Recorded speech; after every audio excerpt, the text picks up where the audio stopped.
dumplings pero low carb tsaka high protein. Try natin, pare. Ang napili kong karne ay baboy. Pwede kayo magmanok, pwede kayo magbaka, kahit ano. Sibuyas, bawang. Kahit ano naman yung palaman nito. Toyo, paminta. Parang lumang spring onions yan. Pwede rin. Sesame oil. Pag natimplahan natin, tikman nyo. Sir, Wow. Ngayon, ang wrapper natin ay bukod kay Glock 9, itlog, pare. Yan. Scramble natin. Asin. Natin ng konting mantika. Konti lang. Kalat natin. Bubuuin natin yung scrambled egg. Maliit lang. At yun yung magiging wrapper. Ngayon natin ang palaman. So, dyan. Titiklop natin. Tapos dahil hilaw pa yung itlog na yan, maluluto yan. Ayun, lagay mo dyan sa gilid. Habang niluto, gawa pa tayo isa. Shit, bitin.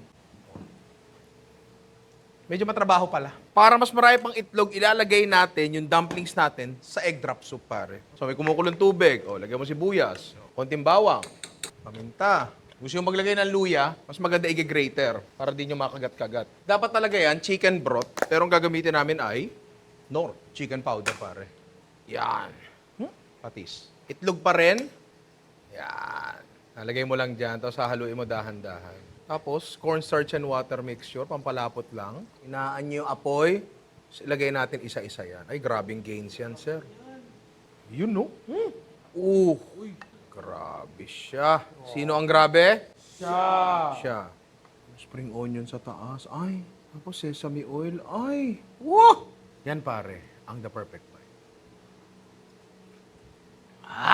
Puputok yung mga muscle ko,